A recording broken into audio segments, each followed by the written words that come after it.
ഖുർആൻ അത്ഭുതങ്ങൾ അവസാനിക്കുന്നില്ല.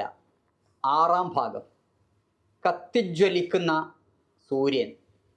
ബിസ്മില്ലാ, അൽഹംദുലില്ലാ, അസ്സലാത്തു വസ്സലാമു അലാ റസൂലില്ലാ വഅലാ ആലിഹി വസഹ്ബിഹി അജ്മഈൻ. പ്രിയപ്പെട്ടവരെ, അസ്സലാമു അലൈക്കും വറഹ്മത്തുള്ളാഹി വബറകാതുഹു. സൂര്യനെയും ചന്ദ്രനെയും ആരാധിക്കുന്നവരുണ്ട്. പണ്ടുമുണ്ടായിട്ടുണ്ട്, ഇപ്പോഴുമുണ്ട്. സൂര്യൻ്റെ വലുപ്പത്തിനും ശക്തിക്കും മുമ്പിൽ മനുഷ്യൻ പലപ്പോഴും അത്ഭുതപ്പെട്ടു നിന്നു, പേടിച്ചു നിന്നു. അങ്ങനെ അതിനു മുമ്പിൽ സാഷ്ടാംഗം പ്രണമിക്കാൻ തുടങ്ങി. അങ്ങനെയാണ് സൂര്യാരാധന ഉടലെടുക്കുന്നത്. സൂര്യാരാധനയുടെ ലാഞ്ചന പോലും വരാതിരിക്കാൻ വേണ്ടിയാണ് സൂര്യൻ ഉദിക്കുന്ന സമയത്തും സൂര്യൻ അസ്തമിക്കുന്ന സമയത്തും നമസ്കരിക്കാൻ പാടില്ല എന്ന് ഇസ്ലാം പഠിപ്പിച്ചത്. അല്ലാഹു സുബ്ഹാനഹു വ തആല പരിശുദ്ധ ഖുർആനിൽ സൂറത്ത് ഫുസ്സിലത്ത് 37-ാമത്തെ ആയത്തിൽ പറയുന്നു, വമിൻ ആയാത്തിഹി, അള്ളാഹുവിൻ്റെ ദൃഷ്ടാന്തങ്ങളിൽ പെട്ടതാണ്, അല്ലൈലു വന്നഹാർ, രാവും പകലും, വശംസു വൽ ഖമർ, സൂര്യനും ചന്ദ്രനും, ലാ തസ്ജുദു ലിശംസി വലാ ലിൽ ഖമർ, നിങ്ങൾ സൂര്യനെയോ ചന്ദ്രനെയോ ആരാധിക്കരുത്, സൂര്യന് മുമ്പിലും ചന്ദ്രന് മുമ്പിലും സാഷ്ടാംഗം പ്രണമിക്കരുത്. വസ്ജുദൂ ലില്ലാഹില്ലദീ ഖലഖഹുന്ന ഇൻ കുൻതും ഇയ്യാഹു തഅ്ബുദൂൻ, നിങ്ങൾ ആ സൂര്യനെയും ചന്ദ്രനെയും പടച്ച അള്ളാഹുവിന് മുമ്പിലാണ് സാഷ്ടാംഗം പ്രണമിക്കേണ്ടത്, നിങ്ങൾ അവനെയാണ് വഴിപ്പെടുന്നത് എങ്കിൽ. ഇപ്പോൾ സൂര്യചന്ദ്രന്മാരെ ആരാധിക്കരുതെന്നും സൂര്യചന്ദ്രന്മാരെ പ്രണമിക്കരുതെന്നും സൂര്യചന്ദ്രന്മാരെ സൃഷ്ടിച്ച അള്ളാഹുവിനെയാണ് ആരാധിക്കേണ്ടത് എന്നും അല്ലാഹു സുബ്ഹാനഹു വ തആല മനുഷ്യനെ ഓർമ്മപ്പെടുത്തുകയാണ്. സൂര്യൻ സ്വയം പ്രകാശിക്കുന്ന ഒരു നക്ഷത്രമാണ് ഇന്ന് നമുക്കറിയാം. എന്നാൽ ചന്ദ്രൻ അങ്ങനെയല്ല, അത് സ്വയം പ്രകാശിക്കുന്നില്ല. സൂര്യൻ്റെ പ്രകാശം റിഫ്ലക്റ്റ് ചെയ്യുകയാണ്. അതാണ് ചന്ദ്രപ്രകാശം, മൂൺലൈറ്റ് അഥവാ ചന്ദ്രിക എന്ന് നമ്മൾ പറയുന്ന ആ പ്രകാശം, ചന്ദ്രൻ്റെ പ്രകാശം. ആ ചന്ദ്രിക, അത് ചന്ദ്രൻ സ്വയം ഉൽപ്പാദിപ്പിക്കുന്ന പ്രകാശമല്ല, അത് സൂര്യപ്രകാശത്തിൻ്റെ പ്രതിഫലനമാണ്, റിഫ്ലക്ഷനാണ് എന്ന് ഇന്ന് ഏതൊരു കുട്ടിക്കും അറിയാം. എങ്ങനെയാണ് ഈ റിഫ്ലക്ഷൻ സംഭവിക്കുന്നത്? സൂര്യൻ സ്വന്തം പ്രകാശം ഉൽപ്പാദിപ്പിക്കുന്നു. ആ പ്രകാശം, ആ വെളിച്ചം ചന്ദ്രന് മേൽ പതിക്കുന്നു. അപ്പോൾ ചന്ദ്രൻ്റെ ഉപരിതലം ആ പ്രകാശം പ്രതിഫലിപ്പിച്ച് ഭൂമിയിലേക്ക് തിരിച്ചയക്കുന്നു. അപ്പോൾ നമ്മളൊരു കണ്ണാടിയിലേക്ക് ടോർച്ചടിച്ചാൽ ആ കണ്ണാടിയിൽ നിന്ന് ആ പ്രകാശം തിരിച്ചിങ്ങോട്ട് വരും. എന്നതുപോലെ സൂര്യൻ്റെ പ്രകാശം, വെളിച്ചം ഒരു കണ്ണാടി പോലെ ചന്ദ്രൻ തൻ്റെ ഉപരിതലത്തിൽ സ്വീകരിച്ച് ഭൂമിയിലേക്ക് തിരിച്ചയക്കുന്നു. അതാണ് നമ്മൾ കാണുന്ന ചന്ദ്രിക, ചന്ദ്രപ്രകാശം. എന്ത് മനോഹരമാണ് പൂർണ്ണ ചന്ദ്രൻ്റെ പ്രകാശം ഭൂമിയിൽ പതിക്കുമ്പോൾ. ഇനി നമ്മൾ സൂറത്ത് യൂനുസിലെ 5-ാമത്തെ ആയത്ത് ഒന്ന് വായിച്ചു നോക്കുക. ഹുവല്ലദീ ജഅല ശംസ ളിയാഅൻ വൽ ഖമറ നൂറ വഖദ്ദറഹു മനാസില ലിതഅലമു അദദ സിനീന വൽ ഹിസാബ്. അല്ലാഹുവാണ് സൂര്യനെ സ്വയം കത്തുന്ന പ്രകാശമായും ചന്ദ്രനെ പ്രതിഫലിപ്പിക്കുന്ന പ്രകാശമാക്കിയതും അല്ലാഹുവാണ്. ഇപ്പോൾ സൂര്യനെ സ്വയം കത്തുന്ന ഒരു പ്രകാശമാക്കിയത് അല്ലാഹുവാണ്, ചന്ദ്രനെ ഒരു ശോഭയാക്കിയതും അല്ലാഹുവാണ്. എന്നിട്ട് അതിന് ഘട്ടങ്ങൾ നിർണയിച്ചിട്ടുണ്ട് അള്ളാഹു. നിങ്ങൾ കൊല്ലങ്ങളുടെ എണ്ണവും കണക്കും അറിയുന്നതിന് വേണ്ടിയാണ് അള്ളാഹു സുബ്ഹാനഹു വ തആല ഇങ്ങനെ ചെയ്തിട്ടുള്ളത്. ഇത് അള്ളാഹു മനസ്സിലാക്കുന്ന ആളുകൾക്ക് വേണ്ടിയാണ് അള്ളാഹു സുബ്ഹാനഹു വ തആല ഈ തെളിവുകൾ ഇങ്ങനെ വിശദീകരിക്കുന്നത്. മാ ഖലഖല്ലാഹു ദാലിക ഇല്ലാ ബിൽ ഹഖ് യുഫസ്സിലുൽ ആയാതി ലിഖൗമി യഅലമൂൻ. ഈ ആയത്തുകളൊക്കെ, ഈ തെളിവുകളൊക്കെ അറിയുന്ന, മനസ്സിലാക്കുന്ന ആളുകൾക്ക് വേണ്ടി അള്ളാഹു സുബ്ഹാനഹു വ തആല വിശദീകരിക്കുന്നു. ഇവിടെ സൂര്യനെ ളിയാ എന്നും ചന്ദ്രനെ നൂറ് എന്നുമാണ് പറഞ്ഞിട്ടുള്ളത്. രണ്ടും പ്രകാശമാണ്. നമുക്ക് മലയാളത്തിൽ ഒന്ന് പ്രകാശമെന്നും മറ്റൊന്ന് വെളിച്ചമെന്നും പറയാം. രണ്ടും പര്യായ പദങ്ങളായി നമുക്ക് പ്രയോഗിക്കാം. രണ്ടും വെളിച്ചമാണ്, രണ്ടും പ്രകാശമാണ്. ഒറ്റ നോട്ടത്തിൽ രണ്ടും ഒരുപോലെയാണ്. പക്ഷേ സൂക്ഷ്മ വിശകലനത്തിലാണ് ഈ അത്ഭുതം നമുക്ക് മനസ്സിലാവുക. അൽ-ളിയാ എന്ന വാക്കിൻ്റെ അർത്ഥം വെറും വെളിച്ചം എന്നല്ല, ചൂടോടുകൂടിയ വെളിച്ചം എന്നാണ്. അൽ-ളിയാഉ മഅൽ ഹറാറ എന്ന് അറബിയിൽ പറയും. എന്നാൽ നൂറാണെങ്കിലോ, നൂറ് വെളിച്ചമാണ്, പക്ഷെ ബിദൂനിൽ ഹറാറ, ചൂടില്ലാത്ത വെളിച്ചം. അപ്പോൾ അൽ-ളിയാഉ മഅൽ ഹറാറ, അന്നൂറു ബിദൂനിൽ ഹറാറ. ളിയ എന്ന് പറയുന്നത് ചൂടോടുകൂടിയ പ്രകാശമാണ്, നൂറെന്ന് പറയുന്നത് ചൂടില്ലാത്ത പ്രകാശമാണ്. ഇതാണ് ളിയാഉം നൂറും തമ്മിലുള്ള വ്യത്യാസം.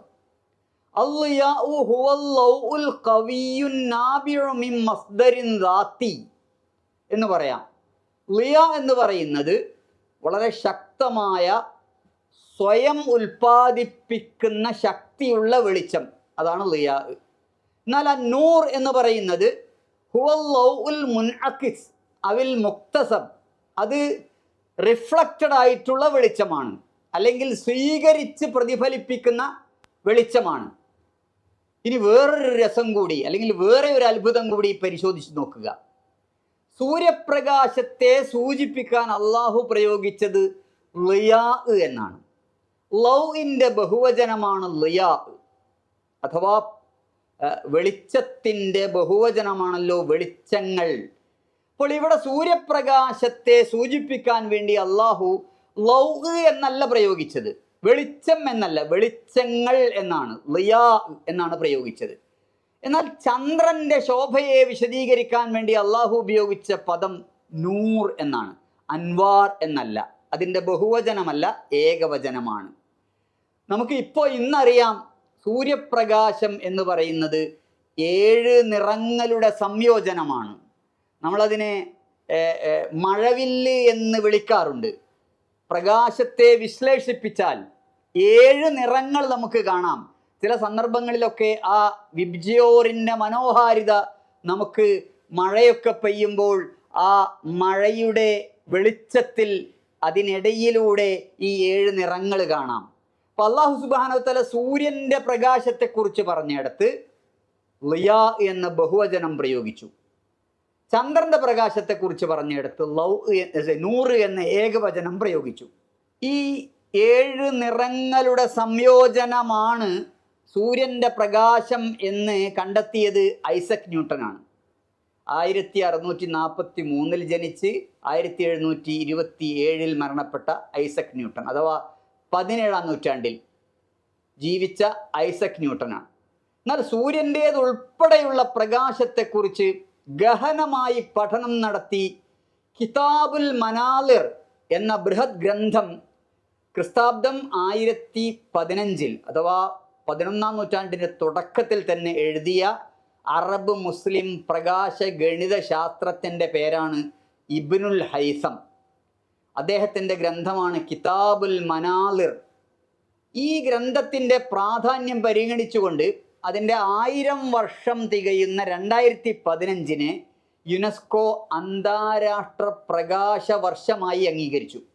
അന്താരാഷ്ട്ര പ്രകാശ വർഷമായി 2015 പ്രഖ്യാപിക്കാൻ കാരണം ഇബ്നുൽ ഹൈസമിൻ്റെ കിതാബുൽ മനാലിർ പ്രകാശത്തിൻ്റെ ഈ അത്ഭുതകരമായ പഠനം നടത്തിയ ഒരു പുസ്തകം തന്നെ 11-ാം നൂറ്റാണ്ടിൻ്റെ തുടക്കത്തിൽ തന്നെ രചിച്ച ഈ ഇബ്നുൽ ഹൈസമിനെ പരിഗണിച്ചുകൊണ്ടും അദ്ദേഹത്തെ ആദരിച്ചും കൊണ്ടുമാണ്. ഏകദേശം ഒരു 9000 വർഷങ്ങൾക്ക് മുമ്പ് നൂഹ് നബി അലൈഹിസ്സലാം തൻ്റെ ജനതയോട് പറഞ്ഞതായി പരിശുദ്ധ ഖുർആൻ ഉദ്ധരിക്കുന്ന ഒരു ആയത്തുണ്ട്. സൂറത്ത് നൂഹ് 16-ാമത്തെ ആയത്ത്. വജഅലൽ ഖമറ ഫീഹിന്ന നൂറ വജഅല ശംസ സിറാജ. ഈ പ്രപഞ്ചത്തിൽ, ഈ ആകാശലോകത്ത്, അതാണ് ഫീഹിന്ന എന്ന് പറഞ്ഞുകൊണ്ട് ഉദ്ദേശിക്കുന്നത്, ചന്ദ്രനെ നൂറാക്കിയിരിക്കുന്നു, സൂര്യനെ സിറാജാക്കിയിരിക്കുന്നു. മറ്റൊരു അത്ഭുതകരമായ പ്രസ്താവന. ചന്ദ്രൻ വെളിച്ചമാണ്, സൂര്യൻ വിളക്കാണ്. സിറാജ് എന്ന് പറഞ്ഞാൽ കത്തുന്ന വിളക്കിനാണ് സിറാജ് എന്ന് പറയുക. ഇപ്പം വിളക്ക് സ്വയം പ്രകാശിക്കുന്നതാണ്, എന്നാൽ നൂറ് പ്രകാശത്തെ പ്രതിഫലിപ്പിക്കുന്നതാണ്. അപ്പം ഇവിടെ സൂര്യൻ്റെ വിശേഷണം സിറാജ് എന്നാണ്. ഇനി ആകാശത്തേക്ക് നോക്കൂ. അല്ലാഹു സുബ്ഹാനഹു വ തആല സൂറത്തുൽ ഫുർഖാൻ 61-ാമത്തെ ആയത്തിൽ പറയുന്നു, തബാറകല്ലദീ ജഅല ഫിസ്സമാഇ ബുറൂജൻ. ആകാശത്ത് നക്ഷത്ര പഥങ്ങൾ ഉണ്ടാക്കിയ അള്ളാഹു ഏറെ അനുഗ്രഹത്തിൻ്റെ ഉടമയാണ്. എന്നിട്ട് അള്ളാഹു പറയാണ്, വജഅല ഫീഹാ സിറാജൻ വഖമറൻ മുനീറ. ആ ആകാശലോകത്ത് അള്ളാഹു വിളക്കുണ്ടാക്കി, കത്തുന്ന ചന്ദ്രനെയും ഉണ്ടാക്കി. ഇപ്പൊ സൂര്യനെ കുറിച്ച് പറയുന്നിടത്ത് സിറാജ് എന്നും ചന്ദ്രനെ കുറിച്ച് പറയുന്നിടത്ത് മുനീർ എന്നും, നൂറ് പ്രകാശിപ്പിക്കുന്നതിനാണ് മുനീർ എന്ന് പറയുക. ഇപ്പോൾ സൂറത്തു നബയിലെ 13-ാമത്തെ ആയത്തിലും കാണാം, വജഅൽനാ സിറാജം വഹാജ. അവിടെ സിറാജ് എന്ന് മാത്രമല്ല, സിറാജം വഹാജ, കത്തിജ്വലിക്കുന്ന ഒരു വിളക്കും നാം ആകാശത്ത് സ്ഥാപിച്ചു എന്നാണ്. നമ്മൾ സാധാരണ കാണുന്ന തീ കത്തുന്നത് പോലെയല്ല, അല്ലെങ്കിൽ തീ കത്തുന്നത് പോലുള്ള ഒരു കത്തലല്ല സൂര്യനിൽ നടക്കുന്ന കത്തൽ. അതൊരു വല്ലാത്ത കത്തലാണ്. ഇവിടെ നമുക്ക് കത്താൻ ഓക്സിജൻ വേണം. നമ്മൾ വിറക് കത്തിക്കുമ്പോൾ അല്ലെങ്കിൽ മറ്റ് സാധനങ്ങളൊക്കെ കത്തിക്കുമ്പോൾ കത്താൻ സഹായിക്കുന്നത് ഓക്സിജനാണ് എന്ന് നമുക്കറിയാം. എന്നാൽ സൂര്യനിൽ ഓക്സിജൻ അല്ല, ഹൈഡ്രജനാണുള്ളത്. അവിടെ നടക്കുന്ന ഈ കത്തലിന് ശാസ്ത്രം പറയുന്ന പേര് ന്യൂക്ലിയർ ഫ്യൂഷൻ എന്നാണ്. ന്യൂക്ലിയർ ഫ്യൂഷൻ എന്ന ഒരു അസാധാരണമായ പ്രക്രിയയാണ് അവിടെ സംഭവിക്കുന്നത്. അതായത് ഹൈഡ്രജൻ ഐസോട്ടോപ്പുകൾ കൂടിച്ചേർന്ന് താരതമ്യേന ഭാരമുള്ള മാസുള്ള ഹീലിയമായി മാറുന്ന ഒരു പ്രക്രിയയാണത്. അതിലൂടെ വലിയ അളവിലുള്ള ഊർജം ഉൽപ്പാദിപ്പിക്കപ്പെടുകയാണ്. ആ ഊർജമാണ് നമ്മളുടെ അടുത്തേക്ക് എത്തിച്ചേരുന്നത്. നമ്മൾ സോളാർ എനർജി എന്ന് പറയും. നമ്മളിപ്പോൾ നമ്മുടെ വീടുകളിലൊക്കെ വെക്കുന്ന ഈ സോളാർ പവർ എനർജി, അത് ഉപയോഗപ്പെടുത്തുന്ന സോളാർ പാനലുകളില്ലേ, എത്രമാത്രം ഊർജമാണ് ഈ സൂര്യപ്രകാശത്തിൽ നിന്ന് നമുക്ക് ലഭിക്കുന്നത് എന്ന് ഇന്ന് വേറെ ആരും പറഞ്ഞു തരേണ്ടതില്ല. വാനലോകത്ത് അല്ലാഹു വജഅൽനാ സിറാജം വഹാജ, അല്ലാഹു സുബ്ഹാനഹു വ തആല അവിടെ കത്തിജ്വലിക്കുന്ന ഒരു വിളക്ക് സ്ഥാപിച്ചിരിക്കുന്നു. ഇവിടെ ഉപയോഗിച്ച ഈ സിറാജ് എന്ന പദത്തിന് വിളക്ക് എന്നർത്ഥം പറയാം, വഹാജ് എന്ന പദത്തിന് കത്തിജ്വലിക്കുന്നത് എന്നുമാണ് അർത്ഥം. അപ്പോൾ വലിയ പ്രകാശത്തോടെ കത്തുന്നു, അതികഠിനമായ താപത്തോടുകൂടി കത്തിജ്വലിക്കുന്നു, വലിയ ഊർജം പുറത്തുവിടുന്നു എന്നൊക്കെ ഇതിൽ നമുക്ക് മനസ്സിലാക്കാൻ കഴിയും. സൂര്യൻ്റെ ആന്തരിക താപം 16 ദശലക്ഷം സെൽഷ്യസ് ആണ് എന്ന് ശാസ്ത്രജ്ഞർ കണക്കാക്കിയിരിക്കുന്നു. ഭൂമിയുടെയും സൂര്യൻ്റെയും ഇടയിലുള്ള ഈ ഗ്യാപ്പ് ഉണ്ടല്ലോ, അതൊന്ന് കൂടുകയോ കുറയുകയോ ചെയ്താൽ, അതൊന്ന് കുറഞ്ഞാൽ ഭൂമി കത്തിച്ചാമ്പലാകും. അതൊന്ന് വളരെ കുറച്ചൊന്ന് ദീർഘിച്ചാൽ ഭൂമി തണുത്തുറഞ്ഞു പോകും. അതാണ് അല്ലാഹു സുബ്ഹാനഹു വ തആല സ്ഥാപിച്ചിട്ടുള്ള ഈ ഗ്രഹങ്ങളുടെയൊക്കെ അതിൻ്റെ പ്രതിഫലനം, അതിൻ്റെ കൃത്യത, അതിൻ്റെ അളവ്, ഓരോന്നും കുല്ലും ഫീ ഫലക്കിൻ യസ്ബഹൂൻ എന്ന് നമ്മൾ കഴിഞ്ഞ ക്ലാസ്സിൽ പറഞ്ഞല്ലോ. എന്തൊരത്ഭുതമാണ് ഈ പരിശുദ്ധ ഖുർആൻ. അള്ളാഹു സുബ്ഹാനഹു വ തആല ഈ ആയത്തുകൾ ഓരോന്നും മനസ്സിലാക്കാൻ നമ്മെ അനുഗ്രഹിക്കുമാറാകട്ടെ. വാഖിറു ദഅവാന അനിൽ ഹംദുലില്ലാഹി റബ്ബിൽ ആലമീൻ. അസ്സലാമു അലൈക്കും വറഹ്മത്തുള്ളാഹി വബറകാതുഹു.